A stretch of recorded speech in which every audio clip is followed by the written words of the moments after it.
Hello everyone welcome to S chemistry.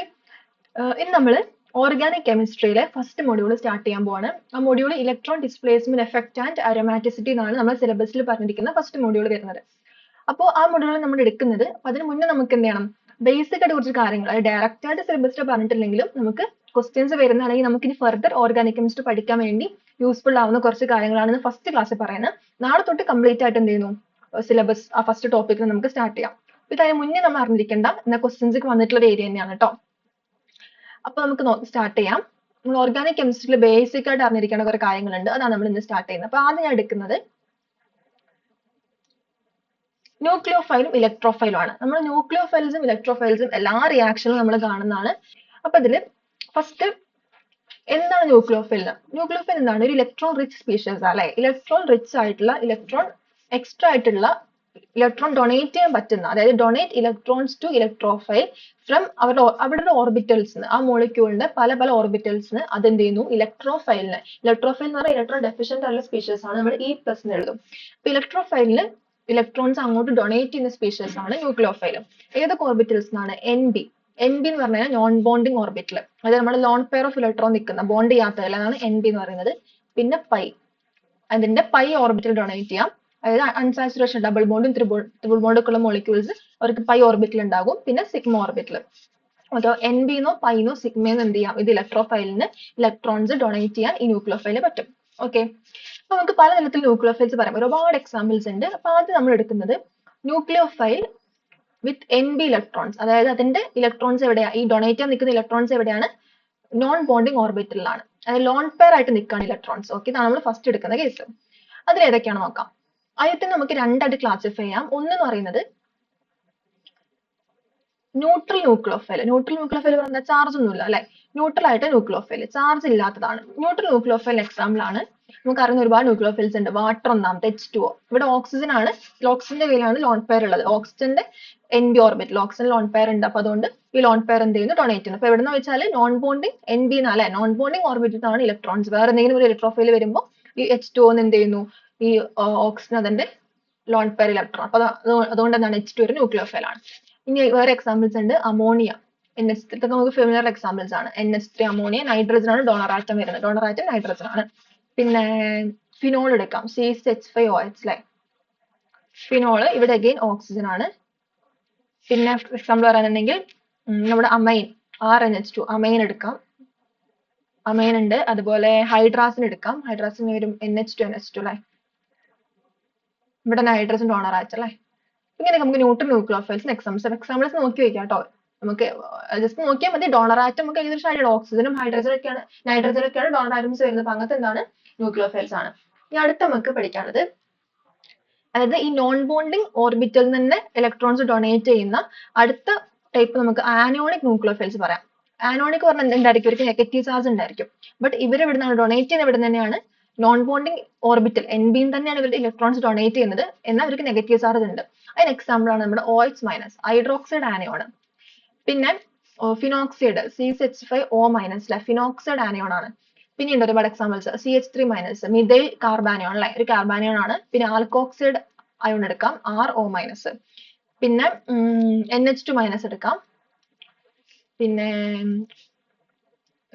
NH2O- എടുക്കാം. Okay, ഇതൊക്കെ വരും. ഇതൊക്കെ എന്തിന് എക്സാമ്പിൾ ആണ്, ആനിയോണിക് ന്യൂക്ലിയോഫൈൽ എക്സാമ്പിൾ ആണ്. അപ്പൊ ഇത്രയും പറഞ്ഞ നമ്മുടെ ന്യൂക്ലിയോഫൈൽസ് ഒക്കെ അവരുടെ നോൺ ബോണ്ടിങ് ഓർബിറ്റൽ നിന്നാണ്, NB എന്നാണ് എന്ത് ചെയ്യുന്നത്, ഇലക്ട്രോൺസ് ഒരു ഇലക്ട്രോഫൈൽ ഡൊണേറ്റ് ചെയ്യുന്നത്. അത് ക്ലിയർ ആയി, അത് കഴിഞ്ഞു. ഫസ്റ്റ് കാറ്റഗറി നമ്മൾ പറഞ്ഞു. രണ്ടാമത്തെ എന്താണ്, സെക്കൻഡ് കാറ്റഗറി എന്ന് പറയുന്നത്, സെക്കൻഡ് എന്താണ്, ന്യൂക്ലിയോഫൈൽ വിത്ത് പൈ ഇലക്ട്രോൺസ്. പൈ ഇലക്ട്രോൺസ് അല്ലെ, പൈ ഇലക്ട്രോൺസ് ആണ് ഇവർക്കുള്ളത്. അപ്പൊ അത് നമുക്ക് മനസ്സിലാവും, ആ കോമ്പൗണ്ടിൽ എന്തുണ്ടായിരിക്കും, ഒരു ഡബിൾ ബോണ്ട് ഉണ്ടായിരിക്കും, അല്ലെങ്കിൽ ട്രിപ്പിൾ ബോണ്ട്, അൺസാച്ചുറേഷൻ ഉണ്ടായിരിക്കും. ഇതിന് എക്സാമ്പിൾ ഒന്ന് നമുക്ക് അറിയുന്ന CH2CH2, ഈഥീൻ, ഏറ്റവും സിംപ്ലസ്റ്റ് ആയിട്ട് ഈഥീൻ എടുക്കാം. ഈഥീൻ, പിന്നെ വേറെ ഡബിൾ ബോണ്ട് ഉള്ള ഈ മോളിക്യൂൾ എടുക്കാം. 4 കാർബൺ അല്ലെ, ബ്യൂട്ടീനിൽ വരുന്ന 2 ഡബിൾ ബോണ്ട് ഉണ്ട്. ഓക്കെ, അങ്ങനത്തെ ഒരു കോമ്പൗണ്ട് ആണ്. അപ്പൊ ഇങ്ങനത്തെ എടുക്കാം. അപ്പൊ ഇതൊക്കെ എന്താണ്, പൈ ഇലക്ട്രോൺസ് ഉള്ള ന്യൂക്ലിയോഫൈൽ ആണ്. ഇവരുടെ പൈ ഓർബിറ്റൽ നിന്നാണ് എന്ത് ചെയ്യുന്നത്, പൈ ഓർബിറ്റൽ നിന്നാണ് ഇവർ ഇലക്ട്രോൺസ് ഡൊണേറ്റ് ചെയ്യുന്നത്. ഇവിടെ ഹോമോ അല്ലെ, ഹോമോ എന്തായിരിക്കും, പൈ ഓർബിറ്റൽ ആയിരിക്കും. ഹോമോ എന്ന് പറഞ്ഞാൽ ഏത് ആറ്റമാണ് ഡൊണേറ്റ് ചെയ്യുന്നത് അതിന്റെ ഹൈസ്റ്റ് ഒക്യുപ്പൈഡ് മോളിക്കുലർ ഓർബിറ്റൽ ആണ്. അപ്പൊ ഇവിടെ ഏത് മോളിക്കുലാണ് ഡൊണേറ്റ് ചെയ്യുന്നത് അതിന്റെ ഹൈസ്റ്റ് ഒക്യുപ്പൈഡ് മോളിക്കുലർ ഓർബിറ്റൽ ആണ് ഹോമോ എന്ന് പറയുന്നത്. അപ്പോൾ ഇവിടെ പൈ ഓർബിറ്റൽ ആണ് ഹോമോ ആയിട്ട് നിൽക്കുന്നത്. അത് വേറൊരു ഇലക്ട്രോഫിൽ വരാന്നുണ്ടെങ്കിൽ ഇപ്പൊ നമുക്ക് ഫോർ എക്സാമ്പിൾ പറയാന്നുണ്ടെങ്കിൽ ഒരു Ag+, ഒരു സിൽവർ കാറ്റോൺ ഉണ്ട് ഇവിടെ. സിൽവർ കാറ്റോൺ എന്താണ്? Ag+ എന്താണ്? ഒരു ഇലക്ട്രോഫൈൽ ആണ്. അപ്പൊ ഇതിന്റെ 5s ഓർബിറ്റൽ എംപ്റ്റി ആയി കിടക്കുക. ഇതിന്റെ 5s ഓർബിറ്റൽ അവിടെ ലൂം ആണ്. അതായത് ലോവസ്റ്റ് അൺഒക്യുപ്പൈഡ് മോളിക്കുലർ ഓർബിറ്റൽ. അപ്പൊ ഇവിടെ Ag+ അക്സെപ്റ്റർ ആറ്റം ആണ്. അക്സെപ്റ്റർ ആറ്റത്തിന്റെ ലൂമോയ്ക്കാണ് ഡോണർ ആറ്റത്തിന്റെ ഹോമോന്ന് എന്ത് ചെയ്യുന്നത്? ഇലക്ട്രോൺസ് വരുന്നത്. അത് നമുക്കറിയാലോ ഹോമോ ലൂമോ കൺസെപ്റ്റ്. അപ്പൊ അങ്ങനെ എന്ത് ചെയ്യും? ഈ പൈ ഓർബിറ്റലാണ് ഇവിടുത്തെ ന്യൂക്ലിയോഫൈലായിട്ട് ആക്ട് ചെയ്യുന്നത് എങ്ങനെയാണ്? ഈ പൈ ഇലക്ട്രോൺസ് ഡൊണേറ്റ് ചെയ്തിട്ടാണെന്നാണ്. അതൊന്ന് ഓർത്ത് വയ്ക്കാം. ഇങ്ങനത്തെ നമുക്ക് സിഗ്മ ഇലക്ട്രോൺസ് ഉണ്ട് വേറെ. പൈയും NB നമ്മൾ നോക്കി, നോൺ ബോണ്ടിങ്ങും പൈ നോക്കി, സിഗ്മ കൂടെ നോക്കാം. സിഗ്മ ഏതാ വരാം? സിഗ്മ നമ്മൾ പഠിച്ചിട്ടുണ്ട്, അറിയോ? സിഗ്മ നമ്മൾ ഓൾറെഡി പഠിച്ചിട്ടുണ്ട്. സിഗ്മ ഇലക്ട്രോൺസ് ഡൊണേറ്റ് ചെയ്ത ന്യൂക്ലിയോഫൈൽസ് ഗ്രിഗ്നാർഡ് റിയേജന്റും അതുപോലെ ഓർഗാനിക് ലിഥിയം കോമ്പൗണ്ട് പഠിച്ചു, ഗിൽമാൻ റിയേജന്റ് പഠിച്ചില്ലേ? ഇതൊക്കെ എന്താണ്? ഇതിലൊക്കെ സിഗ്മ ഇലക്ട്രോൺസ് ആണ് ഡൊണേറ്റ് ചെയ്യുന്നത്. എങ്ങനെയായിരിക്കും?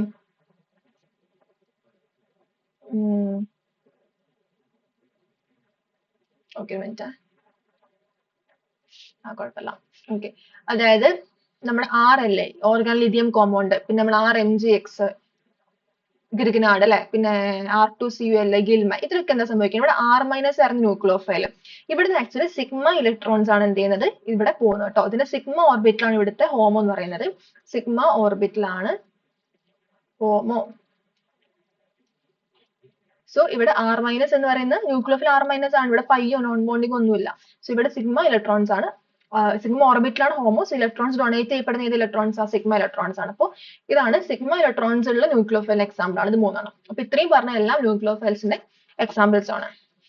ഓക്കെ, ഇനി നമ്മൾ പോകുന്നത് ന്യൂക്ലിയോഫിലിസിറ്റി ആണ്. ന്യൂക്ലിയോഫിലിസിറ്റി അതായത് ന്യൂക്ലിയോഫൈലിന്റെ സ്ട്രെങ്ത് ആണ്. എത്രത്തോളം അതൊരു ന്യൂക്ലിയോഫൈലോട് ആക്ട് ചെയ്യും അല്ലെ, എത്രത്തോളം tendency of a nucleophile to donate electron ആണ് ന്യൂക്ലിയോഫിലിസിറ്റി. ഇലക്ട്രോൺസ് ഡൊണേറ്റ് ചെയ്യാൻ എത്രത്തോളം അതിന് ഒരു പവർ ഉണ്ടെന്നോ അല്ലെങ്കിൽ അതിനുള്ള ഒരു ടെൻഡൻസി ഉണ്ട് എന്നുള്ളതാണ് നമ്മുടെ ന്യൂക്ലിയോഫിലിസിറ്റി എന്ന് പറയുന്നത്. അപ്പൊ അത് നമ്മൾ നോക്കുന്നുണ്ടെങ്കിൽ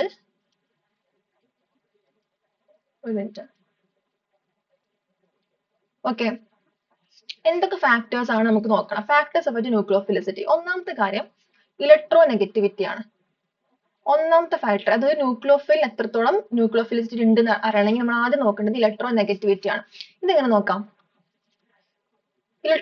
ഇലക്ട്രോനെഗറ്റിവിറ്റിയെ പറ്റി പറയാന്നുണ്ടെങ്കിൽ ഇതിന്റെ റിലേഷൻ വരുന്നത് ഇങ്ങനെയാണ്. അതായത് നമ്മുടെ ഇലക്ട്രോനെഗറ്റിവിറ്റി കൈന്ന് കൊടുക്കാം. കൈ എന്ന് പറഞ്ഞാൽ നമ്മൾ ഇലക്ട്രോനെഗറ്റിവിറ്റിനെ സൂചിപ്പിക്കാൻ വേണ്ടിയിട്ട് കൈ ഉപയോഗിക്കുന്നത് അല്ലെ. അതും ന്യൂക്ലിയോഫിലിസിറ്റി എന്താണ്? ഇൻവേഴ്സ്ലി റിലേറ്റഡ് ആണ് കേട്ടോ. എങ്ങനെയാണ്? ഇൻവേഴ്സ്ലി റിലേറ്റഡ് ആണ്. ഇതൊന്ന് അറിഞ്ഞു വെക്കണം കേട്ടോ. ഇൻവേഴ്സ്ലി റിലേറ്റഡ് ആണ്. ഇലക്ട്രോനെഗറ്റിവിറ്റി കൂടാന്നുണ്ടെങ്കിൽ ന്യൂക്ലിയോഫിലിസിറ്റി കുറയാണ് ചെയ്യാം. ഓക്കെ, പിന്നെ പറയാനുള്ള കാര്യം ന്യൂക്ലിയോഫിലിസിറ്റി എന്ന് പറയുന്നത് എന്തിന് പ്രൊപ്പോർഷണൽ ആണെന്ന് വെച്ചാൽ ന്യൂക്ലിയോഫിലിസിറ്റി ഈസ് പ്രൊപ്പോർഷണൽ ടു പോളറൈസബിലിറ്റി. എന്താ ഈ പോളറൈസബിലിറ്റി എന്ന് പറഞ്ഞാല്? പോളറൈസബിലിറ്റി.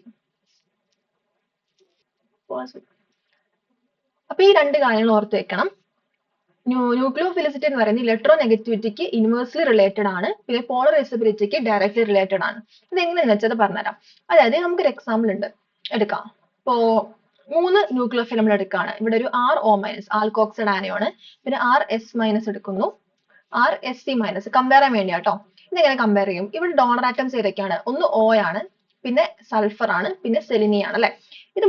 ഈ 3 എലമെന്റ്സും ഗ്രൂപ്പ് 16 കിടക്കുന്ന എലമെന്റ്സ് ആണ് അല്ലെ. ഗ്രൂപ്പ് 16 എങ്ങനെ പോണേ? ഓക്സിജൻ, സൾഫർ, സെലീനിയം, ടെലൂറിയം, പോളോറിയം ഇങ്ങനെ പോവാണ്. ഗ്രൂപ്പ് 16 ഇങ്ങനെയാണ് ഗ്രൂപ്പ് 16 പോകുന്നത്.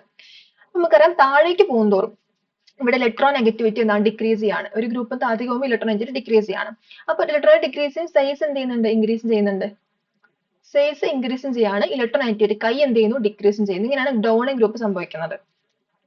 ഓക്കെ, ഈ കേസിൽ സൈസ് ഇൻക്രീസ് ചെയ്യുമ്പോൾ സംഭവിക്കുന്നത് പോളറൈസബിലിറ്റി എന്ത് ചെയ്യുന്നു? പോളറൈസബിലിറ്റി ഒന്നും കൂടി കൂടാണ് ചെയ്യുന്നത്. ബോണ്ട് ഒന്നും കൂടി പോളറൈസബിൾ ആണെന്ന് പറയാം. ഇപ്പൊ നമ്മൾ എടുക്കണം, ഇവിടെ ഓക്സിജൻ ഉണ്ട്, സൾഫർ ഒന്നും കൂടി വലുത്, സെലീനിയം ഒന്നും കൂടി വലുത്. ഇനിയല്ല, ഇത് ഓക്സിജൻ ആണ്, സൾഫർ ആണ്, സെലീനിയം ആണ്. അപ്പോൾ ഇവിടെ ഓക്സിജന് ഇലക്ട്രോൺ ക്ലൂഡ് ഉണ്ട്, സൾഫറിനുണ്ട്, സെലീനിയത്തിനൊക്കെ ഇലക്ട്രോൺ ക്ലൂഡ് ഉണ്ട്. അപ്പൊ ഓക്സിജൻ വളരെ ചെറിയ ആറ്റം ആയതുകൊണ്ട് ഇതിന്റെ ന്യൂക്ലിയസ് എന്ത് ചെയ്യുന്നു? ഈ ഇലക്ട്രോൺസ് ഒന്നും കൂടി ക്ലോസ് ആയിട്ട് എന്ത് ചെയ്യുന്നു? പുൾ ചെയ്യുന്നു. ന്യൂക്ലിയർ അട്രാക്ഷൻ കൂടുതലായിരിക്കും. പക്ഷെ സൾഫർ ആകുമ്പോൾ അത്രത്തോളം ന്യൂക്ലിയർ അട്രാക്ഷൻ ഉണ്ടാവില്ല. കാരണം പോളറൈസബിൾ പറഞ്ഞാൽ സൈസ് കൂടുതൽ കാരണം ഒന്നുകൂടി വീക്ക് ആവാന്ന് പറയില്ല നമ്മള്. അതായത് ന്യൂക്ലിയർ അട്രാക്ഷൻ കുറഞ്ഞിട്ട് ഈ ഇലക്ട്രോൺ ക്ലൂഡ് ഇവർക്കൊക്കെ ചെയ്യേണ്ടത് എന്താ? ഈ ഓക്സിജൻ ആയാലും സൾഫറും സെലീനിയത്തിൽ എന്താ ചെയ്യേണ്ടത്? വരുന്ന ഒരു ഇലക്ട്രോഫൈലിന് അവർക്ക് അവരുടെ ഇലക്ട്രോൺ ഡൊണേറ്റ് ചെയ്യണം. അപ്പൊ അവരുടെ ഇലക്ട്രോൺ ഈസി ഡൊണേറ്റ് ചെയ്യാൻ പറ്റുന്ന വിധത്തിലുള്ള ഇലക്ട്രോൺ ആയിരിക്കണം. ചെറിയ ആറ്റം ആകുമ്പോൾ അവരുടെ ന്യൂക്ലിയസ് ഈ ഇലക്ട്രോണിനെ അട്രാക്ട് വെച്ചിരിക്കുകയാണ്. അപ്പൊ അതുകൊണ്ട് ആ ഡൊണേഷൻ അത്രത്തോളം എളുപ്പമാവില്ല. പക്ഷെ സൈസ് കൂടുന്തോറും സെല്ലിലേക്ക് എത്തുമ്പോഴേക്കും അവിടെ ആ ഇലക്ട്രോൺസ് ഒന്നും കൂടി പോളറൈസബിൾ ആയത് കാരണം ഈ സെല്ലിനേറ്റർ എന്ത് ചെയ്യാം, അതിന്റെ ഇലക്ട്രോൺസ് വരുന്ന ഇലക്ട്രോഫിൽ ഒന്നും കൂടി ഈസിയായി ഡൊണേറ്റ് ചെയ്യാൻ പറ്റും. അപ്പോൾ അതുകൊണ്ടാണ് പോളറൈസിബിലിറ്റി കൂടുമ്പോൾ ന്യൂക്ലിയോഫിലിസിറ്റി കൂടുന്നത്. ന്യൂക്ലിയോഫിലിസിറ്റി പറയുമ്പോൾ എത്രത്തോളം ടെൻഡൻസി ഉണ്ട് ഡൊണേറ്റ് ചെയ്യാൻ ഇലക്ട്രോൺസ്. അപ്പൊ അവിടെ ബോണ്ട് ഒന്നും കൂടി പോളറൈസബിൾ ആകുമ്പോൾ സൈസ് കൂടുമ്പോഴാണ് പോളറൈസബിൾ ആവുന്നത്. അപ്പൊ സൈസ് കൂടുമ്പോൾ എന്താണ്, ന്യൂക്ലിയോഫിലിസിറ്റി ഇൻക്രീസ് ചെയ്യും. ഓക്കെ, അപ്പൊ ഇങ്ങനെ പറയാം നമുക്ക്, nucleophilicity is proportional to size. Size കൂടുമ്പോൾ ന്യൂക്ലിയോഫിലിസിറ്റി എന്താണ്, ഇൻക്രീസ് ചെയ്യണം. അപ്പൊ ഇലക്ട്രോനെഗറ്റിവിറ്റി വെച്ചിട്ടും സൈസ് വെച്ചിട്ടും നമുക്ക്, ഇലക്ട്രോനെഗറ്റിവിറ്റി ആണെങ്കിലും സൈസ് ഒക്കെ എന്താണ്, ഇതൊക്കെ ഡയറക്ട്ലി റിലേറ്റഡ് ആണ്. ഇലക്ട്രോനെഗറ്റിവിറ്റി എന്ന് പറയുമ്പോൾ ഇവിടെ താഴത്തേക്ക് പോകുമ്പോൾ ഇലക്ട്രോനെഗറ്റിവിറ്റി കുറഞ്ഞു വരികയാണ്. ഇലക്ട്രോനെഗറ്റിവിറ്റി കുറയുമ്പോൾ ഇവിടെ സംഭവിക്കുന്നത് ന്യൂക്ലിയോഫിലിസിറ്റി കൂടുകയാണ്. അപ്പൊ ഇത്രയും ആണ് നമുക്ക് ഇതിന് കൺക്ലൂഷനെ പറയാനുള്ളത്. എങ്ങനെയൊക്കെ പറയാം, ഫസ്റ്റ് ഓക്കെ എങ്ങനെ പറയാം, ഒന്ന് ന്യൂക്ലിയോഫിലിസിറ്റി ആണത്. ന്യൂക്ലിയോഫിലിസിറ്റി പ്രൊപ്പോർഷണൽ ടു സൈസ്, പിന്നെ പ്രൊപ്പോർഷണൽ ടു പോളറൈസബിലിറ്റി. പോളറൈസബിലിറ്റിയും ഈ സൈസും തമ്മിൽ റിലേറ്റഡ് ആണ്. പിന്നെ പ്രൊപ്പോർഷണൽ ഇവിടെ 1/, കൊടുക്കാം കേട്ടോ, 1/, ഇലക്ട്രോനെഗറ്റിവിറ്റി മനസ്സിലാൻ വേണ്ടി 1/, ഇലക്ട്രോനെഗറ്റിവിറ്റി ഇങ്ങനെയാണ് വരുന്നത്. ഇത്രയാണ് ന്യൂക്ലിയോഫിലിസിറ്റി. സൈസ് കൂടുമ്പോൾ ന്യൂക്ലിയോഫിലിസിറ്റി കൂടും, പോളറൈസബിലിറ്റി കൂടുമ്പോൾ ന്യൂക്ലിയോഫിലിസിറ്റി കൂടും, ഇലക്ട്രോനെഗറ്റിവിറ്റി കൂടുമ്പോൾ ന്യൂക്ലിയോഫിലിസിറ്റി കുറയും. ക്ലിയർ ആയി? അപ്പൊ ഈ എക്സാമ്പിൾ വരുമ്പോൾ RO- ഉം RS- ഉം RSC- ഈ മൂന്നെണ്ണത്തിന്റെ ന്യൂക്ലിയോഫിലിസിറ്റി കമ്പയർ ചെയ്യുമ്പോൾ എന്ത് പറ്റും, ഇവിടെ ഇലക്ട്രോനെഗറ്റിവിറ്റി നോക്കുകയാണെന്നുണ്ടെങ്കിൽ ഏറ്റവും കുറവ് സെലിനിയത്തെയാണ്. സൈസ് നോക്കുകയാണെങ്കിൽ ഏറ്റവും കൂടുതൽ ഇങ്ങോട്ട് പോകുന്നതോറും സൈസ് എന്ത് ചെയ്യുന്നു, ഇൻക്രീസ് ചെയ്യുന്നു. പിന്നെയോ ഇലക്ട്രോനെഗറ്റിവിറ്റി എന്ത് ചെയ്യുന്നു, ഡിക്രീസ് ചെയ്യുന്നു. അത് രണ്ട് മാത്രം നോക്കിയാൽ മതി. അപ്പൊ തന്നെ നമുക്ക് എന്ത് കിട്ടും, ഓർഡർ എങ്ങനെ വരും, കൂടാണ് അല്ലെ, ന്യൂക്ലിയോഫിലിസിറ്റി കൂടാണ്. അപ്പൊ ഇങ്ങനെയാണ് നമ്മൾ കണ്ടുപിടിക്കുക. അപ്പൊ നമുക്ക് തരുന്ന ഓപ്ഷൻസ് ഏത് മോളിക്യൂൾ ആണ് ഏറ്റവും ബെറ്റർ ന്യൂക്ലിയോഫൈൽ, അല്ലെങ്കിൽ ന്യൂക്ലിയോഫിലിസിറ്റിന്റെ ഓർഡർ നമ്മൾ അറേഞ്ച് ചെയ്യാൻ പറഞ്ഞാൽ നമ്മൾ ഉപയോഗിക്കേണ്ട ഒരു കൺസെപ്റ്റ് ഏതാണ്, ഇലക്ട്രോനെഗറ്റിവിറ്റി നോക്കണം. ഡോണർ ആറ്റത്തിന്റെ ഇലക്ട്രോനെഗറ്റിവിറ്റി നോക്കാം.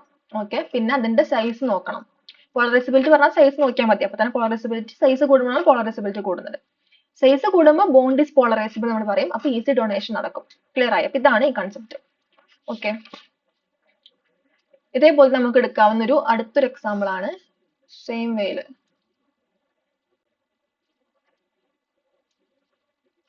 ഏതാണെന്നറിയോ, നമ്മൾ ഫ്ലൂറൈഡ്, ക്ലോറൈഡ്, ബ്രോമൈഡ്, അയോഡൈഡ് ഇതെങ്ങനെ വരും, ഇതെങ്ങനെ വരാം? ഇവിടെ ഒന്നും നോക്കാല്ലേ, സൈസ് ആണ്, സൈസ് നോക്കാം. സൈസ് നോക്കുമ്പോൾ നമുക്കറിയാം അയോഡിൻ ആണ് വലുത് അല്ലെ, അയോഡിൻ, ബ്രോമിൻ, ക്ലോറിൻ, ഫ്ലൂറിൻ ഇങ്ങനെയാണ് വലുത്. പിന്നെ ഇലക്ട്രോനെഗറ്റിവിറ്റി ഫ്ലൂറിൻ ആണ് കൂടുതൽ. ഫ്ലൂറിൻ, ക്ലോറിൻ, ബ്രോമിൻ, അയോഡിൻ ഇങ്ങനെയല്ലേ.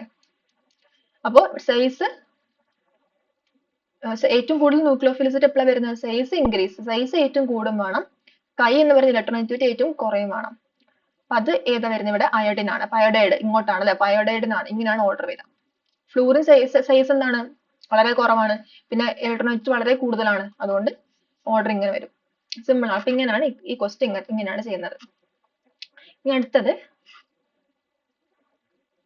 ഒരു കാര്യം പറയാനുള്ള, ഈ ഫ്ലൂറിനും ക്ലോറിനും ബ്രോമിനും ഒക്കെ ഇതൊക്കെ ആനിയോൺസ് ആയിട്ട് മാത്രമാണ് ഇവര് ന്യൂക്ലിയോഫിൽ ആയിട്ട് ആക്ട് ചെയ്യുന്നത്. അതായത് fluoride ion, chloride ion, bromide, iodide ഇങ്ങനെ മാത്രം ന്യൂക്ലിയോഫിൽ ആക്ട് ചെയ്യുന്നത്. അല്ലാതെ ക്ലോറിൻ ഒറ്റയ്ക്ക് ഇങ്ങനെ നിൽക്കുമ്പോൾ എന്ത് ചെയ്യുന്നില്ല, അത് ന്യൂക്ലിയോഫിൽ ആയിട്ടൊന്നും ആക്ട് ചെയ്യില്ല കേട്ടോ. കാരണം ബിക്കോസ് ഈ ക്ലോറിന്റെ അവിടെ ഇതന്നെ ഒറ്റയ്ക്ക് ഫിൽഡ് അല്ല, ഇതന്നെ ഒരു ഇലക്ട്രോൺ കിട്ടി അത് നെഗറ്റീവ് ആയാലേ അത് ഫിൽ ആകുള്ളൂ. ബിക്കോസ് ക്ലോറിൻ ഒരു അക്സെപ്റ്റ് ചെയ്യാൻ റെഡി നിൽക്കുക ഇലക്ട്രോൺ. അപ്പൊ ഇത് ഒറ്റയ്ക്ക് എന്തുന്നില്ല, അവിടെ ഒറ്റ ഫിൽഡ് ഒന്നല്ല. അതുകൊണ്ട് അത് ന്യൂക്ലിയോഫിൽ ആയിട്ട് ആക്ട് ചെയ്യില്ല. Cl- ആയാലും ന്യൂക്ലിയോഫിൽ ആയിട്ട് ആക്ട് ചെയ്യും. ജസ്റ്റ് ഒന്ന് ഓർത്തേക്കാം, നിങ്ങൾ അങ്ങനെ കൺഫ്യൂഷൻ ഉണ്ടെന്നുണ്ടെങ്കിൽ. ഓക്കെ, അതോടെ കഴിഞ്ഞു. ഇപ്പൊ ക്ലിയർ ആയി വിചാരിക്കുന്നു. നമ്മൾ ഇലക്ട്രോനെഗറ്റിവിറ്റി വെച്ച് പറഞ്ഞു, സൈസും പോളറൈസബിലിറ്റിയും അതൊക്കെ വെച്ചിട്ട് നമ്മൾ ന്യൂക്ലിയോഫിലിസിറ്റി നമ്മൾ ജസ്റ്റ് കമ്പയർ ചെയ്ത് നോക്കി. ഇനി നമുക്ക് അടുത്തൊരു കാര്യം നോക്കാനുള്ളത്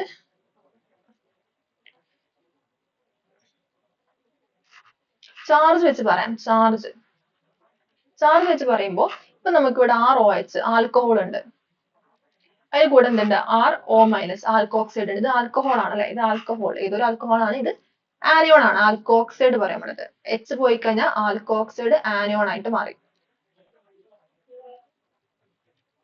ഓക്കെ, അപ്പൊ ഇങ്ങനെയാണെന്നുണ്ടെങ്കിൽ ഈ കേസിൽ ന്യൂക്ലിയോഫിലിസിറ്റി ഏതിനായിരിക്കും കൂടുതൽ, ഈ RO- കൂടുതൽ. Nucleophilicity of RO- greater than nucleophilicity of ROH. Charge negative charge ഉള്ളപ്പോൾ അവിടെ എന്താണ് കൂടുതൽ. കാരണം നെഗറ്റീവ് ചാർജ് അങ്ങനെ തന്നെ ശരിക്കും സംഭവിക്കുന്നത് വെച്ചാൽ ഈ ROH പറയും ഇവിടെ ഓക്സിജന്റെ ഇലക്ട്രോൺസ് എത്ര ഇലക്ട്രോൺസ് ആണ്? ഓക്സിജൻ നമുക്കറിയാം 8 ഇലക്ട്രോൺസ് ആണ്. 8 പ്രോട്ടോണും 8 ഇലക്ട്രോൺ ആണ് ഓക്സിജൻ. ROH ആണ് കേട്ടോ. ഇത് ഇവിടെ എഴുതിയ കൺഫ്യൂഷൻ ആവോ? ഓക്കെ, ഇങ്ങനെ എഴുതാം. നമുക്കിവിടെ ഓക്സിജൻ, ഇവിടെ ROH ഓക്സിജൻ ആണ്, ഇവിടെ RO- ഓക്സിജൻ ആണ്. ഓക്സിജൻ ആണ് എഴുതുന്നത്, ഓക്സിജൻ അല്ലേ ഡോണർ ആറ്റം. ഇവിടെ എത്ര ഇലക്ട്രോൺ ആണ്? 8 പ്രോട്ടോൺ 8 ഇലക്ട്രോൺ ഉണ്ട്. ഓക്സിജൻ അങ്ങനെയാണല്ലോ, ന്യൂട്രലായി നിൽക്കുമ്പോൾ 8 പ്രോട്ടോൺ 8 ഇലക്ട്രോൺ. ഇനി RO- ആകുമ്പോൾ ഓക്സിജൻ 2 ഇലക്ട്രോൺ എക്സ്ട്രാ കിട്ടി അല്ലെ. അവിടെ സംഭവിക്കുമ്പോൾ എന്താണ്? 8 പ്രോട്ടോൺ തന്നെ പക്ഷെ 10 ഇലക്ട്രോൺ ആയി അല്ലെ. 10 ഇലക്ട്രോൺ ആകുമ്പോൾ 8 പ്രോട്ടോൺ 10 ഇലക്ട്രോൺ പിടിച്ചു വെക്കണം. അപ്പൊ അവിടെ നമ്മൾ നേരത്തെ പറഞ്ഞില്ലേ, അതായത് ഈ പോളറൈസബിലിറ്റി കൂടും. 8 പ്രോട്ടോൺ 10 ഇലക്ട്രോൺ പറയുമ്പോൾ ഇവിടെ ഒരു ബോണ്ട് കൊണ്ട് പോളറൈസബിൾ ആവാം. ഈ ന്യൂക്ലിയർ അട്രാക്ഷൻ അവിടെ എഫക്റ്റീവ് ആയിട്ടുള്ള ന്യൂക്ലിയർ അട്രാക്ഷൻ അവിടെ കുറയും. കാരണം 8 പ്രോട്ടോൺ 10 ഇലക്ട്രോൺ വേണം എന്താ പറയാ അട്രാക്ട് ചെയ്ത് പിടിച്ചു വെക്കാം. അത് ബുദ്ധിമുട്ടായിരിക്കും. അതുകൊണ്ട് ഇവിടെ പോളറൈസബിലിറ്റി ഗ്രേറ്റർ ആയിരിക്കും. പോളറൈസബിലിറ്റി കൂടുമ്പോൾ എന്താണ്? ന്യൂക്ലിയോഫിലിസിറ്റി കൂടുകയാണ്. അപ്പൊ ഈ ഇലക്ട്രോൺസ് പുറത്തേക്ക് പോകണത് ആക്ച്വലി ഈ RO- ഓക്സിജൻ അതിൽ ഇലക്ട്രോൺസ് വേറെ ഇലക്ട്രോഫിലിന് കൊടുക്കണം. അങ്ങനെ കൊടുക്കണമെന്നുണ്ടെങ്കിൽ ഈ ഇലക്ട്രോൺസ് ഒന്ന് ലൂസ് ആയി നിൽക്കണം. അതിന്റെ ഓർബിറ്റിൽ ഇലക്ട്രോൺസ് ലൂസ് ആയി നിൽക്കണം. അപ്പൊ അത് നിൽക്കാൻ കാരണം എന്താ? ഇവിടെ ന്യൂക്ലിയർ ചാർജ് 8 പ്രോട്ടോണും 10 ഇലക്ട്രോണും ആ ഒരു മിസ്മാച്ച് കാരണമാണ് ഇവിടെ പോളറൈസബിലിറ്റി കൂടുന്നത്. അപ്പോൾ ഒന്നും കൂടി ഈസി ഡൊണേഷൻ ആര് ചെയ്യും? നെഗറ്റീവ് ചാർജും സ്പീഷീസ്. അപ്പൊ ഏതാണെങ്കിലും അങ്ങനെയാണ് സംഭവിക്കുക. ഓക്കെ, അതൊക്കെ അത്രേ ഉള്ളൂ. അപ്പൊ ഇപ്പൊ നമുക്ക് ഡോണർ ആറ്റം സെയിം ആണ് കേസിൽ. ഇപ്പൊ രണ്ടിടത്തും സെയിം ഡോണർ ആറ്റം ആണ്. അപ്പോഴേ നമുക്ക് ഇത് കമ്പയർ ചെയ്യാൻ പറ്റുള്ളൂ. സെയിം ഡോണർ ആറ്റം ആകുമ്പോൾ നെഗറ്റീവ് ചാർജ് ഉള്ള സ്പീഷീസ് ആയിരിക്കും ബെറ്റർ ന്യൂക്ലിയോഫൈലായിട്ട് ആക്ട് ചെയ്യാം. ഓക്കെ, അത്ര മതി. പിന്നെ നമുക്ക് വേറൊരു കാര്യം കൂടി ഇതിൽ വേണമെങ്കിൽ ജസ്റ്റ് ഒന്ന് ആഡ് ചെയ്ത് പറയാം. ഇതിൽ കൂടെ നമുക്കുള്ള ഒരു ആൽഫ എഫക്റ്റ് എന്ന സംഭവം കൂടി ഉണ്ട്. അതായത് ഇതർത്ഥം എന്താ വെച്ചാൽ നമ്മുടെ ഒരു ഡോണർ ആറ്റം ഉണ്ട്. ആ ഡോണർ ആറ്റത്തിന്റെ ആൽഫ പൊസിഷൻ എന്ന് പറഞ്ഞാൽ അടുത്തുള്ള പൊസിഷൻ അല്ലെ, ആൽഫ പൊസിഷനിൽ വേറൊരു ഹെക്ടർ ആറ്റം ഒരു ആറ്റം ഉണ്ട്. ആ ആറ്റം എങ്ങനെയാണ്? അതിന്റെ മുകളിൽ എന്തുണ്ട്? ലോൺ പെയർ ഇലക്ട്രോൺ ഉണ്ട്. അതായത് ലോൺ പെയർ ഓഫ് ഇലക്ട്രോൺ ഉള്ള ഒരു ഹെക്ടറോ ആറ്റം നമ്മുടെ ഡോണർ ആറ്റത്തിന്റെ ആൽഫ പൊസിഷൻ ഉണ്ടെന്നുണ്ടെങ്കിൽ ആ ഡോണർ ആറ്റത്തിന് ന്യൂക്ലിയോഫിലിസിറ്റി കൂടും. ഏറ്റവും ബെസ്റ്റ് എക്സാമ്പിൾ നമ്മുടെ NH2OH ആണ്. ഇത് സംഭവിക്കണം, ഇവിടെ N ആണ് ഡോണർ ആറ്റം, N ആണ്. ഇവിടെ ഓക്സിജൻ എന്തുണ്ട്? ഒരു ടെട്രാഹാറ്റ് ആണ്. ഈ N-ന്റെ അടുത്ത് എന്തുണ്ട്? ഓക്സിജൻ ഉണ്ട്. അപ്പൊ ഡോണർ ആറ്റം, അപ്പൊ ഈ N-ന്റെ ന്യൂക്ലിയോഫിൽ അല്ലെങ്കിൽ ഈ ഒരു മൊത്തം കോമ്പൗണ്ട് മൊത്തം മോളിക്യൂൾ ന്യൂക്ലിയോഫിലിസിറ്റി കൂടും. അതിന് കാരണം എന്താണ്? ഈ N ഡോണർ ആറ്റം ആണ്. ഡോണർ ആറ്റത്തിന് അടുത്ത് എന്തുണ്ട്? ഒരു ടെട്രാഹാറ്റ് നിൽക്കുന്നുണ്ട്. അതുകൊണ്ടാണ് കേട്ടോ. അപ്പൊ അത് ജസ്റ്റ് ഓർത്തേക്ക്. അപ്പൊ ഇവിടെ ന്യൂക്ലിയോഫിലിസിറ്റി കൂടും. അങ്ങനെ ഡോണർ ആറ്റംസ് ഉണ്ടെന്നുണ്ടെങ്കിൽ, സോറി, അങ്ങനെ ടെട്രാ ആറ്റംസ് ഉണ്ടെന്നുണ്ടെങ്കിൽ ലോൺ പെയർ ഉള്ള ടെട്രാ ആറ്റംസ് ആവണം. അങ്ങനെയാണെങ്കിൽ നമ്മുടെ മൊത്തം മോളിക്യൂളിൽ ന്യൂക്ലിയോഫിലിസിറ്റി കൂടും. അത് മതി, അത്ര മതി. ക്ലിയർ ആയി? ഓക്കെ, അത് മതി കേട്ടോ. പിന്നെ വേണമെങ്കിൽ ഒരു കമ്പാരിസൺ കൂടി ചെയ്യാം. ഹാർഡ് ന്യൂക്ലിയോഫൈലും സോഫ്റ്റ് ന്യൂക്ലിയോഫൈലും ഉണ്ട്. ഹാർഡ് ന്യൂക്ലിയോഫൈൽ എന്ന് പറഞ്ഞാല് അവരുടെ ന്യൂക്ലിയോഫിലിസിറ്റി എന്തായിരിക്കും? അത്രത്തോളം ഉണ്ടാവില്ല. Less polarisable. പോളറൈസബിലിറ്റി കുറയാന്ന് പറഞ്ഞാൽ ഹാർഡ് ന്യൂക്ലിയോഫൈൽ ഇത് കുറയാണ് അല്ലെ. ലെസ് പോളറൈസബിൾ ആണ്. ഇത് മോർ പോളറൈസബിൾ ആണ്. അതുപോലെ പോളറൈസബിൾ ആട്ടോ, ഫുൾ ഉണ്ട്. പിന്നെ ഹാർഡ് ആണെന്നുണ്ടെങ്കിൽ അവർക്ക് സൈസും കുറവായിരിക്കും. ഇതൊക്കെ ഇപ്പൊ ബേസിക്കലി എന്താ ഉദ്ദേശിക്കുന്നത്? ഹാർഡ് ന്യൂക്ലിയോഫൈൽ എന്താണ്? ന്യൂക്ലിയോഫിലിസിറ്റി കുറവാണ്. സോഫ്റ്റ് ന്യൂക്ലിയോഫൈൽ ആകുമ്പോൾ ന്യൂക്ലിയോഫിലിസിറ്റി കൂടും, ലാർജ് സൈസിലായി. കാരണം ഫേവറബിൾ കണ്ടീഷൻസ് ആണ്. സൈസ് കൂടുന്നതും പോളറൈസബിലിറ്റി കൂടുന്നതൊക്കെ ഫേവറബിൾ ആണ് ന്യൂക്ലിയോഫിലിസിറ്റിക്ക്. അപ്പൊ ഇങ്ങനെ എക്സാമ്പിൾ എടുക്കാം. ഇപ്പൊ F-ഉം Cl-ഉം Br-ഉം I- എടുക്കുകയാണെങ്കിൽ ഫ്ലൂറിൻ എന്തായിരിക്കും? നമുക്ക് ഹാർഡാന്ന് പറയാം. അതുപോലെ I- എന്തായിരിക്കും? സോഫ്റ്റ് എന്നും പറയാം അല്ലെ. അങ്ങനെ വേണമെങ്കിൽ ജസ്റ്റ് പറഞ്ഞു വെക്കാം. അത്രേ ഉള്ളൂ. ജസ്റ്റ് ഒന്ന് പറഞ്ഞുള്ളൂ. ഓക്കെ. അഥവാ അപ്പൊ ഓപ്ഷൻസിൽ നമുക്ക് ഹാർഡും സോഫ്റ്റും ഐഡന്റിഫൈ ചെയ്യാൻ വരികയാണെന്നുണ്ടെങ്കിൽ നമ്മൾ അവിടെ നോക്കേണ്ട എന്താണ്? ന്യൂക്ലിയോഫിലിസിറ്റി കൂടിയതായിരിക്കും എന്ത്? സോഫ്റ്റ് എന്ന് പറയുന്നത്. ന്യൂക്ലിയോഫിലിസിറ്റി കുറഞ്ഞ എന്തായിരിക്കും? അവിടെ ഹാർഡ് ആയിരിക്കും. അപ്പൊ അതൊന്ന് വേണമെങ്കിൽ ഞാൻ ജസ്റ്റ് ഒന്ന് എഴുതിയേക്കാം കേട്ടോ. ഇനി നമ്മൾ പറയാൻ പോകുന്നത് ന്യൂക്ലിയോഫിലിസിറ്റി ബേസ് തമ്മിലുള്ള കമ്പാരിസൺ ആണ്. അപ്പൊ നമ്മളിപ്പം കേട്ടിട്ടുണ്ടാവും ന്യൂക്ലിയോഫിൽസ് ആണെങ്കിൽ ഇലക്ട്രോൺ ഡോണേഴ്സ് ആണ്, ബേസ് ആണെങ്കിലും അങ്ങനെ തന്നെയാണ്. എന്താണ്? ഇലക്ട്രോൺ റിച്ച് ആണ്. അപ്പോൾ ഇത് നമ്മൾ കേട്ടിട്ടുണ്ടാവും. പക്ഷേ ഇത് തമ്മിൽ ചെറിയ ഡിഫറൻസ് ഉണ്ട്. അപ്പോൾ ഒരു കമ്പാരിസൺ ആണ് നമ്മളിപ്പോൾ നടത്താൻ പോകുന്നത്. Nucleophile and base.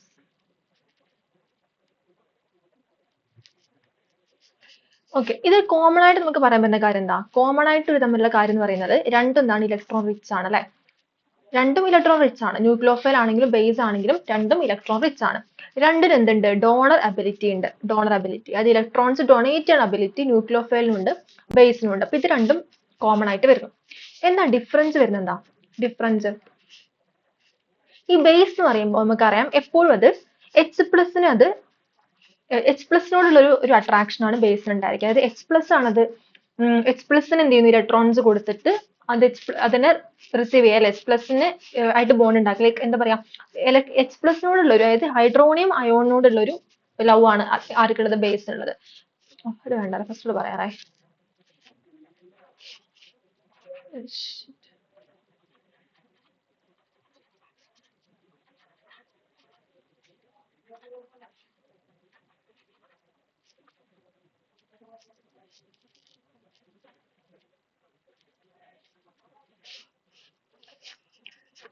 നെക്സ്റ്റ് നമ്മൾ പഠിക്കാൻ പോകുന്നത് ന്യൂക്ലിയോഫൈലും ബേസും തമ്മിലുള്ള ഒരു കമ്പാരിസൺ ആണ്.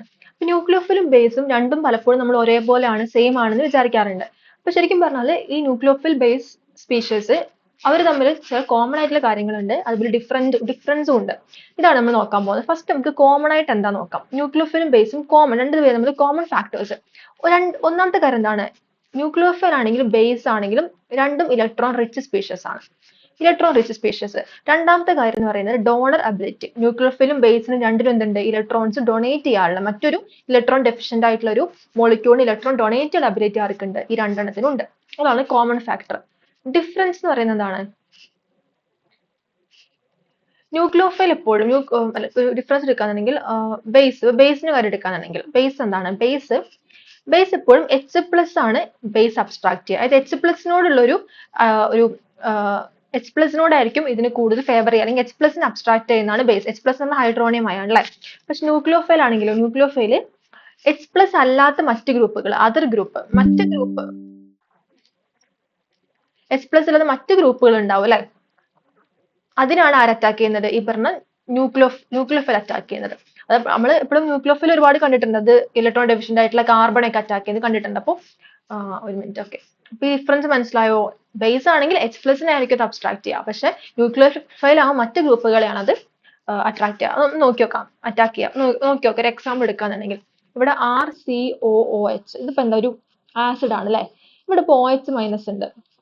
ഓക്കെ, OH മൈനസ് ഒരു ബേസ് ആയിട്ട് ആക്ട് ചെയ്യും നമുക്കറിയാം അല്ലെ. അപ്പോൾ OH മൈനസ് ഇവിടെ H ഉണ്ടല്ലോ, ഈ H ഉണ്ട്, ഇതൊരു OH നിൽക്കുന്ന വളരെ പോളാർ ആയിട്ടുള്ള ബോണ്ടാ അല്ലെ. അതായത് പെട്ടെന്ന് H റിമൂവ് ആയി പോകും, കാരണം ഓക്സിജൻ ഹൈ ഇലക്ട്രോനെഗറ്റീവ് ആണ്. അപ്പൊ ഈ ഒരു ഇലക്ട്രോൺ ഓക്സിജൻ എടുത്ത് നിൽക്കുമ്പോൾ H ഇങ്ങനെ പോകാൻ റെഡി ആയിട്ട് നിൽക്കും. അപ്പൊ അതുകൊണ്ട് ഈസി ആയിട്ട് എന്താ ഇവിടുത്തെ നമ്മുടെ ന്യൂക്ലിയോഫൈൽ ആയിട്ടുള്ള ഇപ്പോൾ ബേസ് ആണ്, ബേസ് ആയിട്ടുള്ള OH ബേസ് ആയിട്ട് OH മൈനസ് ബേസ് ആയിട്ടും ന്യൂക്ലിയോഫൈൽ ആയിട്ടും ആക്ട് ചെയ്യും. പക്ഷെ ഇവിടെ നമ്മൾ ബേസ് ആയിട്ടാണ് ഇത് ആക്ട് ചെയ്യുന്നത്. അങ്ങനത്തെ ഒരുപാട് സ്പീഷീസ് ഉണ്ട്, രണ്ടായിട്ടും ബേസ് ആയിട്ട് ന്യൂക്ലിയോഫൈൽ ആയിട്ട് ആക്ട് ചെയ്യുന്ന ഒരുപാട് സ്പീഷീസ് ഉണ്ട്. നമുക്ക് എക്സാമ്പിൾസ് ഒക്കെ നോക്കാം. OH മൈനസ് അതായത് ഹൈഡ്രോക്സൈഡ് ആയ വൺ സച്ച് സ്പീഷീസ് ആണ്. അപ്പൊ അത് ഇവിടെ ബേസ് ആയിട്ട് ആക്ട് ചെയ്യുമ്പോൾ ഈ ഓക്സിജൻ ഇവിടെ നമ്മുടെ ഡോണർ ആറ്റ് ആണ്, അത് ഈ എച്ചിനെ വന്നിട്ട് അതായത് ഈ OH എച്ചിനെ വന്നിട്ട് അബ്സ്ട്രാക്ട് ചെയ്യും. അപ്പൊ H പ്ലസ് എന്ത് ചെയ്യും, ഇവിടെ H പ്ലസ് ഇവിടെ നിന്ന് പോവാണ് ചെയ്യുന്നത്. അപ്പോഴോ H പോയി കഴിഞ്ഞാൽ ബാക്കി RCOO മൈനസ് വരും. കണ്ടില്ലേ, ഇതങ്ങനെ സംഭവിക്കും. ഇവിടെ നമ്മുടെ OH മൈനസ് എന്തായിട്ട് ആക്ട് ചെയ്യുന്നു, ബേസ് ആയിട്ട് ആക്ട് ചെയ്യുന്നു. ക്ലിയർ ആയി? ഇനി വേറെ മോളിക്യൂൾ എടുക്കാം നമ്മൾ, CH3I. CH3 നമ്മൾ മിഥൈൽ അയോഡൈഡ് എടുക്കും, ഒരു ആൽക്കൈൽ ഹാലൈഡ് എടുക്കാന്ന് വെച്ചോളൂ. ഒരു മിഥൈൽ അയോഡൈഡ് CH3I ആണ് നമ്മൾ എടുക്കുന്നത്. ഇതാണ് നമ്മുടെ സബ്സ്ട്രേറ്റ് അല്ലെങ്കിൽ റിയാക്ടന്റ്. ഇവിടെ അഗെയിൻ നമ്മൾ OH മൈനസ് വെക്കുകയാണ്, OH മൈനസ്. അപ്പോഴോ ഇവിടെ ഈ ബോണ്ട് അതായത് I എന്നാണ് ലിവിംഗ് ഗ്രൂപ്പ് ആണ്, അപ്പൊ I മൈനസ് ആയിട്ട് അത് പോകും. ഇവിടെ കാർബൺ എന്തായിട്ട് മാറി, ഇലക്ട്രോൺ ഡെഫിഷ്യന്റ് ആയിട്ട് മാറി. ഇവിടെ ഒരു പോസിറ്റീവ് ആയിട്ട് പോലെ I മൈനസ് ഈ ഇലക്ട്രോൺ, ഈ ബോണ്ടിൽ ഇലക്ട്രോൺ കൊണ്ട് I പോവാണ്, അയോഡൈഡ് ആയിട്ട് പോകും, I മൈനസ് ആയിട്ട് പോകും. I മൈനസ് പോകും. പോയി കഴിഞ്ഞാൽ ഇവിടെ കാർബൺ ഇലക്ട്രോൺ ഡെഫിഷ്യന്റ് ആയിട്ട് മാറണം. ഇവിടെ C പ്ലസ് ജസ്റ്റ് അറിയാൻ വേണ്ടി ഇട്ടുന്നുള്ളൂ. ഓക്കെ, ഇങ്ങനെ സ്പീഷീസ് എക്സിസ്റ്റൻസ് ചെയ്യില്ല, പക്ഷെ എന്താണ് യെസ്, നമ്മൾ ഇവിടെ ഒരു പോസിറ്റീവ് ചാർജ് വരാണ്. അപ്പോൾ അതിന് ആര് അറ്റാക്ക് ചെയ്യും, നമ്മുടെ ഈ OH മൈനസ് ന്യൂക്ലിയോഫൈൽ ആയിട്ട് ആക്ട് ചെയ്യും. ന്യൂക്ലിയോഫൈൽ ആക്ട് ചെയ്യുമ്പോൾ എന്തായിരിക്കും, ഇവിടെ ഹൈഡ്രജൻ അല്ല അല്ലെ, മറ്റൊരു ഗ്രൂപ്പാണ്, അല്ലെങ്കിൽ വേറൊരു ആറ്റാണ് ഇവിടെ ഉള്ളത്. അപ്പോൾ എങ്ങനെ അറ്റാക്ക് ചെയ്യും, ഇത് കളർ മാറ്റി.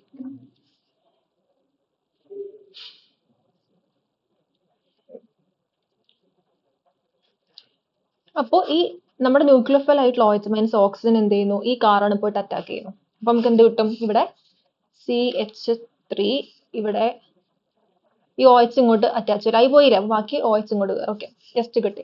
അപ്പൊ ഇവിടെ നമ്മുടെ OH മൈനസ് എന്തായിട്ട് ആക്ട് ചെയ്യുന്നു, ന്യൂക്ലിയോഫൈൽ ആയിട്ട് ആക്ട് ചെയ്യുന്നു. ക്ലിയർ ആയി? ഇതാണ് ഡിഫറൻസ്. അപ്പൊ ബേസ് ആകുമ്പോൾ OH മൈനസ് ഈ Hനാണ് അബ്സ്ട്രാക്ട് ചെയ്യുന്നത്. ഓക്കെ, H ഉണ്ടാവണം അവിടെ, H പ്ലസിനാണ്, H പ്ലസ് റിമൂവ് ആയിട്ട് പോകും, മൈനസ് H പ്ലസ് റിമൂവ് ആയിട്ട് പോയി. പിന്നെ അത് ന്യൂക്ലിയോഫൈൽ ആയിട്ട് ആക്ട് ചെയ്യുമ്പോൾ ഇത് ഇവിടുത്തെ ഒരു ഹൈഡ്രജൻ അല്ലാത്ത മറ്റൊരു ആറ്റത്തിനാണ്, ഇലക്ട്രോൺ ഡെഫിഷ്യന്റ് ആയിട്ടുള്ള ഈ ഒരു കാർബൺ ആണ് ഇവിടെ അറ്റാക്ക് ചെയ്യുന്നത്. ക്ലിയർ ആയി? അപ്പൊ ഇതാണ് ഡിഫറൻസ്, ഒന്ന് ഓർത്തേക്കണം. ഇനി അടുത്ത് നമ്മൾ വേറൊരു കാര്യം പറയാനുള്ളത്, ബേസ് തന്നെ ചില ബേസുകൾ ന്യൂക്ലിയോഫൈലായിട്ട് ആക്ട് ചെയ്യും. നമ്മൾ പറഞ്ഞു ബേസ് ആയിട്ട് ന്യൂക്ലിയോഫൈലായിട്ട് ആക്ട് ചെയ്യുന്ന സ്പീഷീസ് ഉണ്ട് അല്ലേ. അപ്പൊ ചില ബേസുകൾ ന്യൂക്ലിയോഫൈലായിട്ട് ആക്ട് ചെയ്യും, ചില ബേസുകൾ ന്യൂക്ലിയോഫൈൽ അല്ല, ബേസ് മാത്രമായിരിക്കും. ഇവിടെ പറയാനുള്ള കാര്യം, ന്യൂക്ലിയോഫൈൽ എന്ന് പറയുന്നത് എന്താണ്? സ്റ്റെറിക് സെൻസിറ്റീവ് ആണ്. സ്റ്റെറിക് സെൻസിറ്റീവ് ആണ്. അത് സ്റ്റെറിക് ഹിൻഡ്രൻസ് പ്രശ്നമാണ്. അത് സ്റ്റെറിക് ഹിൻഡ്രൻസ് അനുസരിച്ച് അല്ലെങ്കിൽ സ്റ്റെറിക്കും കൂടി ആ ഒരു ഇതും കൂടി നോക്കിയിട്ട് ഇവർ അറ്റാക്ക് ചെയ്യുള്ളൂ. പക്ഷെ ബേസിന് അങ്ങനെയല്ല. ബേസ് എന്തല്ല, നോട്ട് സ്റ്റെറിക് സെൻസിറ്റീവ്. ബേസിന് സ്റ്റെറിക് ഹിൻഡ്രൻസ് എന്തല്ല ഒരു പ്രശ്നമില്ല.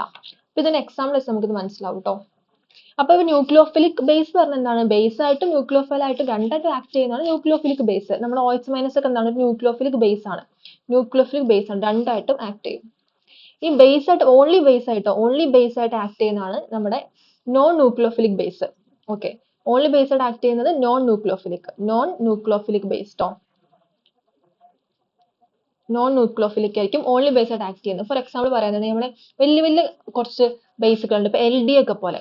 LD പ്രശ്നം ഭയങ്കര വലുതാണ്, അത് സൈസ് കൂടുതലായതുകൊണ്ട് അത് ബൾക്കാണ്. അപ്പൊ ബൾക്ക് ആയിട്ടുള്ള മോളിക്യൂൾസിന് ന്യൂക്ലിയോഫൈൽ ആയിട്ട് ആക്ട് ചെയ്യാൻ കഴിയില്ല, കാരണം സ്റ്റെറിക് എഫക്റ്റ് കാരണം. പക്ഷെ ബേസിന് സ്റ്റെറിക് സെൻസിറ്റീവ് അല്ല ബേസ് നമ്മൾ പറഞ്ഞുകൊണ്ട് ബൾക്ക് ആയിട്ടുള്ള മോളിക്യൂൾസ് ബേസ് ആയിട്ട് മാത്രമേ ആക്ട് ചെയ്യുള്ളൂ. അതിന് ഈ ഒരു ക്വസ്റ്റ്യൻ വെച്ച് ചെയ്താൽ നമുക്ക് കറക്റ്റ് ആയിട്ട് മനസ്സിലാവും. ഒരു പ്രോബ്ലം നോക്കിയേ. ഈ ക്വസ്റ്റ്യൻ തന്നിരിക്കുന്ന മോളിക്യൂൾസ് എന്ന് പറയുന്നത് ഒന്ന് CH3O-.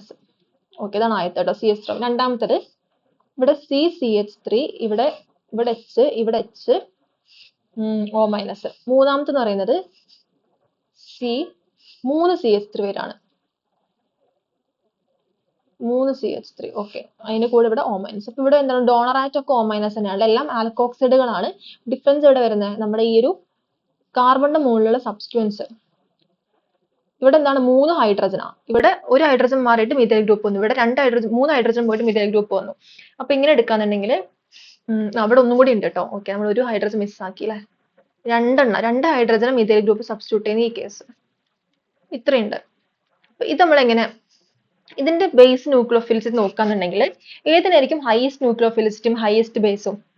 അതായത് ഇവിടെ ന്യൂക്ലിയോഫിലിസിറ്റി നമ്മൾ എന്ത് നോക്കണം? ന്യൂക്ലിയോഫിലിസിറ്റി കണ്ടുപിടിക്കാൻ നമ്മൾ സ്റ്റെറിക് ഹിൻഡ്രൻസ് നോക്കണം. ഏറ്റവും കൂടുതൽ സ്റ്റെറിക് ഹിൻഡ്രൻസ് ഉള്ളത് ന്യൂക്ലിയോഫിലിസിറ്റി വളരെ കുറവായിരിക്കും. ഇത് അറ്റാക്ക് ചെയ്യാൻ ബുദ്ധിമുട്ടായിരിക്കും. അപ്പോൾ ഇവിടെ ഏറ്റവും കൂടുതൽ സ്റ്റെറിക് ഹിൻഡ്രൻസ് ഏതിനാണ്? ഇതിനാണ്, അതായത് ഈ മോളിക്യൂളിനാണ്. എല്ലാ ഹൈഡ്രജനും മിഥൈൽ ഗ്രൂപ്പ് റീപ്ലേസ് ചെയ്ത ഇതിനാണ് എന്ത് ഏറ്റവും കൂടുതൽ സ്റ്റെറിക് ഹിൻഡ്രൻസ്. അപ്പൊ ഇതിനായിരിക്കും ഏറ്റവും ന്യൂക്ലിയോഫിലിസിറ്റി കുറവുണ്ടായിരിക്കാം. അപ്പൊ ഏറ്റവും ന്യൂക്ലിയോഫിലിസിറ്റി കൂടുതൽ ഇതിനായിരിക്കും. ന്യൂക്ലിയോഫിലിസിറ്റി ഏറ്റവും കൂടുതൽ ഫസ്റ്റ് വണ്ണായിരിക്കും, കാരണം ഇവിടെ സ്റ്റെറിക് ഹിൻഡ്രൻസ് ഇല്ല, CH3 മാത്രമേ ഉള്ളൂ. ഇവിടെയൊക്കെ CH3 സബ്സ്റ്റിറ്റ്യൂഷൻ കൂടുന്നതനുസരിച്ച് ന്യൂക്ലിയോഫിലിസിറ്റി കുറയും, ബിക്കോസ് അതിന് കാരണം സ്റ്റെറിക് ഹിൻഡ്രൻസ് ആണ്. ക്ലിയർ ആയത് ഒന്നാമത്തെ കാര്യം. പിന്നെ ബേസിറ്റി പറയുന്നുണ്ടെങ്കിലോ, ബേസിറ്റി നമുക്ക് സ്റ്റെറിക് എഫക്ട് നോക്കേണ്ട ആവശ്യമില്ല അല്ലെ. ബേസിറ്റി നമ്മൾ സ്റ്റെറിക് ഒന്നും നോക്കണ്ട. നമ്മൾ എന്താ നോക്കേണ്ടത്? ഏറ്റവും കൂടുതൽ ഡോണർ ആറ്റം ഇവിടെ ഓക്സിജൻ അല്ലേ, ഈ ഓക്സിജന് മുകളിൽ ഏറ്റവും കൂടുതൽ ഇലക്ട്രോൺ വരണം. ഇത് ഓക്സിജന് മുകളിൽ ഇലക്ട്രോൺ ഡെൻസിറ്റി ഏറ്റവും കൂടുതലായിട്ടിരുന്നാൽ അവിടെ ബേസിറ്റി കൂടും. ന്യൂക്ലിയോഫിലിസിന്റെ കേസിൽ നമ്മൾ ഡൊണേറ്റിംഗ് ഇലക്ട്രോൺസ് തന്നെയാണ്, പക്ഷെ ഇവിടെ സ്റ്റെറിക് ഹിൻഡ്രൻസ് നോക്കണം. ഇവിടെ നമ്മൾ സ്റ്റെറിക് ഹിൻഡ്രൻസ് എത്ര ഗ്രൂപ്പ് ഉണ്ടെന്ന് നോക്കേണ്ട ആവശ്യമില്ല. ഇവിടെ ബേസിറ്റി നോക്കേണ്ട എന്ത് മാത്രമാണ്? ഓക്സിജന്റെ മുകളിൽ ഇലക്ട്രോൺ ഡെൻസിറ്റി. അപ്പൊ ഇലക്ട്രോൺ ഡെൻസിറ്റി ഓക്സിജന്റെ മുകളിൽ മാക്സിമം വരണം. ഏത് കേസിലായിരിക്കും മാക്സിമം വരിക? മാക്സിമം വരിക ഈ 3 CH3 ഉള്ള കേസിലായിരിക്കും. കാരണം ഇവിടെ +I എഫക്ട് നമ്മൾ ഡീറ്റെയിൽ ആയിട്ട് +I എഫക്ട് പഠിക്കും കേട്ടോ. ഇൻഡക്റ്റീവ് എഫക്ട് ഇല്ലേ, നമ്മൾ ഇലക്ട്രോൺ ഡിസ്പ്ലേസ്മെന്റ് ഇഫക്റ്റ് ആണ് ഇൻഡക്റ്റീവ് എഫക്ട്. ഡീറ്റെയിൽ ആയിട്ട് പഠിക്കാനുണ്ട്. പക്ഷെ ഇപ്പൊ ജസ്റ്റ് നമുക്ക് അറിയുന്നല്ലേ, ഈ CH3 പറഞ്ഞ എന്താ? മിഥൈൽ ഗ്രൂപ്പ് ഒരു +I എഫക്ട് കാണിക്കുന്നതാണ്. ഇത് ഇലക്ട്രോൺ ഡൊണേറ്റിംഗ് ഗ്രൂപ്പ് ആണ്. ഇത് EDG ഇലക്ട്രോൺ ഡൊണേറ്റിംഗ് ഗ്രൂപ്പ് ആണ് മിഥൈൽ ഗ്രൂപ്പ് ഒക്കെ, അങ്ങനത്തെ ആൽക്കൈൽ ഗ്രൂപ്പുകളൊക്കെ. അപ്പൊ അതുകൊണ്ട് ഈ ഓക്സിജനിലേക്ക് മാക്സിമം എന്ത് ചെയ്യും? മിഥൈൽ ഗ്രൂപ്പ് ഇലക്ട്രോൺ ഡൊണേറ്റ് ചെയ്യും. അങ്ങനെ ഡൊണേറ്റ് ചെയ്തുകൊണ്ട് അതിന് ബേസിറ്റി കൂടുതലായിരിക്കും. പക്ഷെ അവിടെ സ്റ്റെറിക് ഹിൻഡ്രൻസ് ഉണ്ട്, പക്ഷെ അത് നോക്കേണ്ട ആവശ്യമില്ല, കാരണം ബേസിറ്റി ആണ് നമ്മൾ പറയുന്നത്. ക്ലിയർ ആയില്ലേ? ന്യൂക്ലിയോഫിലിസിന്റെ കേസിലും ഓക്സിജന് മുകളിൽ ഇലക്ട്രോൺ ഡെൻസിറ്റി കൂട്ടാൻ ഇതിന് പറ്റുകയൊക്കെ ചെയ്യും CH3 ഗ്രൂപ്പ്. പക്ഷെ അവിടെ സ്റ്റെറിക് എഫക്ട് അവിടെ എന്താണ്? അതിനെ ഓവർടേക്ക് ചെയ്യണം. ആ സ്റ്റെറിക് എഫക്റ്റിന്റെ പ്രശ്നം കാരണമാണ് നമ്മൾ ന്യൂക്ലിയോഫിലിസിറ്റി മൂന്നാമത്തെ ഈ ഒരു വലിയൊരു മോളിക്യൂളിൽ കുറയുന്നത്. ബേസിറ്റി നോക്കുമ്പോൾ എന്ത് മാത്രം നോക്കിയാൽ മതി? ഇലക്ട്രോൺ ഡെൻസിറ്റി ഡോണർ ആറ്റത്തിന് മുകളിൽ കൂടുന്നുണ്ടോ എന്ന് മാത്രം. അപ്പൊ ഇവിടെ +I ഗ്രൂപ്പുകൾ ഉള്ളതുകൊണ്ട് ഏറ്റവും കൂടുതൽ ഇലക്ട്രോൺ ഡെൻസിറ്റി ഉള്ളത് ഇതിനായിരിക്കും. ഈ CH3 ഗ്രൂപ്പുകൾ ഇതിലേക്ക് ഡൊണേറ്റ് ചെയ്യുന്നുണ്ട്. അപ്പൊ ബേസിറ്റി കൂടുതൽ ഇതിനാണ്. ക്ലിയർ ആയി വിചാരിക്കുന്നു. അപ്പൊ ഇങ്ങനെയാണ് ഈ ഒരു കമ്പാരിസൺ വരുന്നത് കേട്ടോ. അപ്പൊ ഇന്നത്തെ ക്ലാസ് നമ്മൾ വൈൻഡ് അപ്പ് ചെയ്യാണ്. നാളെ നമുക്ക് ന്യൂക്ലിയോഫൈലിന്റെ കുറച്ചും കൂടി എക്സാമ്പിൾസ് നോക്കാം. പിന്നെ ബാക്കി ഇലക്ട്രോഫൈൽ നാളെ നമുക്ക് കംപ്ലീറ്റ് ചെയ്യാം. അപ്പൊ എല്ലാവരും ക്ലാസ് യൂസ്ഫുൾ ആയി വിചാരിക്കുന്നു. Thank you.